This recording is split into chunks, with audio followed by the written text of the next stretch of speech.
Hello বন্ধুরা, প্রিয়াঙ্কার mini ওয়ার্ল্ডে তোমাদের সবাইকে স্বাগত।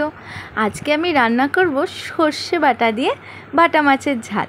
সো চলো শুরু করা যাক। প্রথমেই আমি মাছগুলোকে কেটে ধুয়ে পরিষ্কার করে নিয়েছি।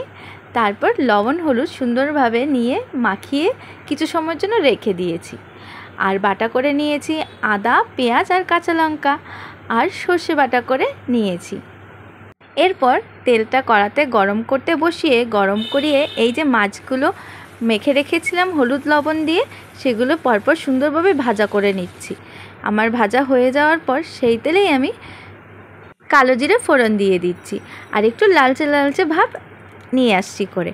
তারপর যে বাটার মশলাটা করে রেখেছিলাম সেটা আমি দিয়ে দিচ্ছি। ওরে বাবা কি ধোয়া! তারপর সুন্দরভাবে খুন্তি দিয়ে নাড়িয়ে কষা কষা করে নিচ্ছি যেন মশলার কাঁচা ভাবটা চলে যায়। যখনই দেখবে তেল তেল ছেড়ে দিয়েছে তাহলে ভাববে যে মশলাটা কষে গেছে। আর বন্ধুরা, তোমাদের কাছে মিষ্টি অনুরোধ, তোমাদের অফুরন্ত ভালোবাসা আমি পাচ্ছি, তাই বলছি প্লিজ আমাকে একটু সাপোর্ট করো। আবার যারা নতুন ভিডিও দেখছো তারা প্লিজ সাবস্ক্রাইব করো। তারপর দেখো মশলাটা কষে আসার পর আমি লবণ হলুদ দিয়ে আবার ভালো করে নাড়াচাড়া করে নিচ্ছি। আর সামান্য পরিমাণ জল দিয়ে দিয়েছি, সেটা আমি ভিডিওতে দেখাতে পারিনি। দেখো মশলাটা কষে এসেছে, তেলটাও ছেড়ে দিয়েছে। এবার আমি পরিমাণ মতো জল দিয়ে দিচ্ছি। সামান্য পরিমাণ দিয়েছি কারণ আমি সর্ষে বাটার সাথেও একটু জল মিক্সড করে দেব। এরপর যে মাছগুলো ভেজে রেখেছিলাম সেগুলো আমি সুন্দরভাবে পরপর দিয়ে দিচ্ছি। দিয়ে ভালো করে মাছগুলোকে হালকাভাবে তলার দিক থেকে নাড়াচাড়া করে মশলার সাথে আমি মিশিয়ে নিচ্ছি। তোমাদের ভালোবাসা আমার অনেকটা দরকার, আর তোমাদের ভালোবাসা ছাড়া আমি কিছুই না বন্ধুরা, আমি এগোতেই পারবো না। তাই বলছি প্লিজ এই ছোট্ট বন্ধুটাকে সাপোর্ট করে যেও।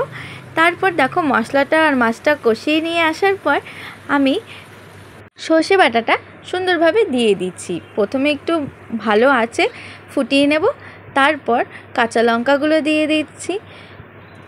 তারপর ফুটে আসার পর আমি হালকা আঁচে রেখে দেব।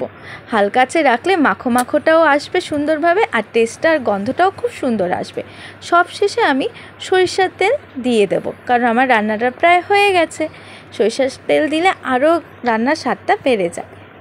তোমরাও কিন্তু রান্না করো আর জানিও আমার ভিডিওটা কেমন লাগলো। দেখো আমার রান্না হয়ে গেছে, এবার তো গন্ধটাও খুব সুন্দর বেরিয়েছে। আমি তো খাওয়ার জন্য রেডি হয়ে গেছি। তোমরাও জানিও ভিডিওটা কেমন লাগলো। ভালো লাগলে একটা লাইক কমেন্ট করে দিও, পারলে একটা শেয়ার করে দিও। যেমন দারুণ দেখতে লাগছে সেরকমও সুন্দর খেতে হয়েছে। আবার দেখা হবে, টাটা।